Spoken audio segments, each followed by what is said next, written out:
মেয়েদের এমন একটা জীবন যেখানে একাই লড়াই করতে হয়, না থাকে বাবা মা, না থাকে সন্তান, আর না থাকে আত্মীয় স্বজন। তবে একটা ব্যাপার চির সত্য, একটা মেয়ে পারে তার বাবার খেয়াল রাখতে। আব্বু, আব্বু, আবু নাই। তোমার দাদু।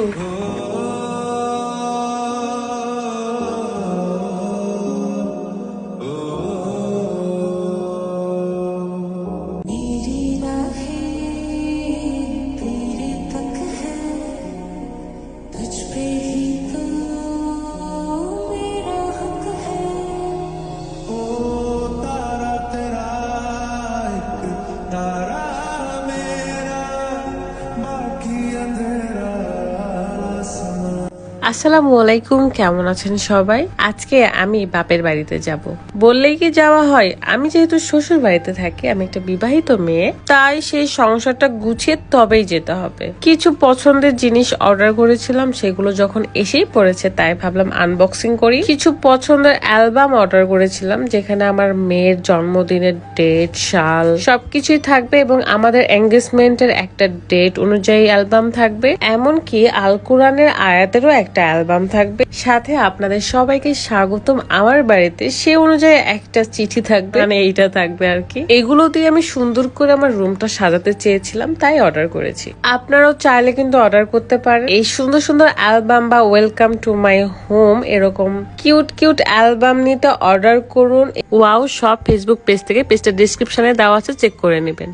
আপনাদের ভাইয়া এটা সুন্দর করে লাগে সেট করে নিচ্ছে। এদিকে আমার রুমটা এত এলোমেলো হয়ে গেছে যে আমি শান্তি পাচ্ছি না গুছিয়ে, তাই পরিষ্কার করা শুরু করলাম এবং পরিষ্কার করে এক্ষুনি আমি বের হয়ে যাব বাবার বাড়িতে। বাই দা ওয়ে, এই সুন্দর ড্রেসটা মানে সুন্দর গাউনটা আপনারা পেয়ে যাচ্ছেন unique collection BD Facebook page থেকে। পেজটাও কিন্তু ডেসক্রিপশনে দেওয়া থাকবে, অবশ্যই চেক আউট করে আসবেন। যাদের এই ড্রেসটা পছন্দ বা অন্যান্য ড্রেসও আছে, আপনারা যা খুশি তা শপিং করতে পারেন। আমি একটু দেখছিলাম যে অ্যালবাম গুলো কোথায় বেশি ভালো লাগবে। এদিকে আমার মেয়ে এক ব্যাগ ভর্তি খেলনা নিয়েছে নানুর বাড়িতে খেলার জন্য। বগুড়ার দই নিয়ে যাচ্ছি।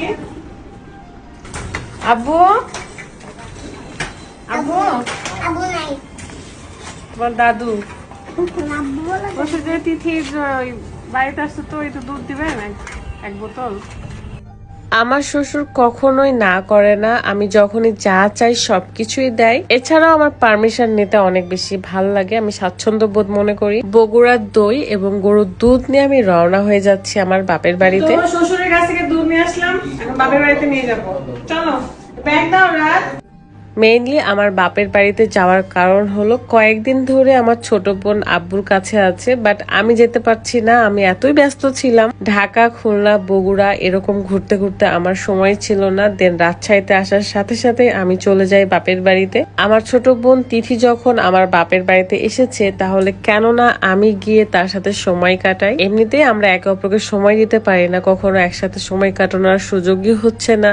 দুইজনের যখন বিয়ে হয়ে গেছে, দুইজনের জীবনই আলাদা আলাদা হয়ে গেছে। একসাথে থাকার সুযোগ পেলে আমি কখনোই হাতছাড়া করি না। তার মধ্যে আমার বোন হচ্ছে মা হতে চলেছে, তাই আরো বেশি বেশি আপনারা দোয়া করবেন। আমিও তো অবশ্যই দোয়া করব।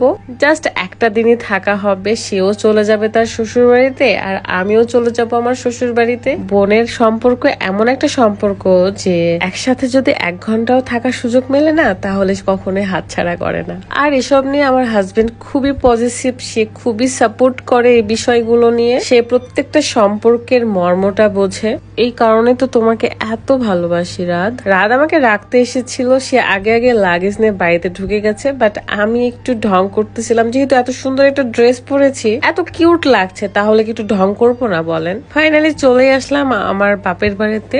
রাতের তো প্রচন্ড ঘুম পাচ্ছিল, আমি বললাম যে তুমি ঘুমিয়ে তারপরেই যাও, কিন্তু না, সে একটা কথাও শুনবে না, সে এখনই বের হয়ে যাবে। রাতের সাথে আরো একজন যে বসে আছে, সে হলো সজীব ভাইয়া। সে আমাদের বিপদের সঙ্গী বলতে পারেন। এইটা মনে হয় একমাত্র সঙ্গী যে আমাদের সাথে থাকে, বাট কোন রকম কোনো স্বার্থ নেই। যাই হোক, কথা না বাড়িয়ে আমি যে বসে আছি কারণ একটাই, কারণ আমি নিজেকে একটু বেশি কিউট মনে করতেছিলাম। আমি তো আমার কাছে পারফেক্ট, আমি জানি না আমি আপনাদের কাছে কি, বাট আমার কাছে কিংবা আমার হাজবেন্ডের কাছে আমি একদমই পারফেক্ট। তো মহারাজা বেশি দেরি করবে না, সে এক্ষুনি চলে যাবে। তো আমি কান্নাকাটির একটু অভিনয় করতেছিলাম, কারণ আগামীকাল দুপুরে আবার দেখা হবে আমাদের। রাদের সাথে আমি সবসময় এরকম মজা করি, কারণ তার সাথে একসময় আমার খুবই ক্লোজ ফ্রেন্ডের একটা সম্পর্ক ছিল। সেই স্বভাবটা, সেই বিহেভিয়ারটা এখনো চেঞ্জ হয়নি। আমরা অলওয়েজ একে অপরের সাথে দুষ্টামি, ফ্যাজলামি, মারামারি করতেই থাকি।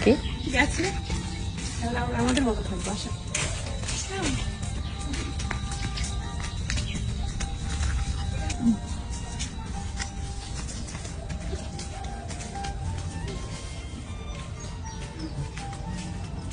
জামাটা সেম। এত বড় বাড়ি, এতগুলো ঘর, কিন্তু সেই মানুষটা নাই।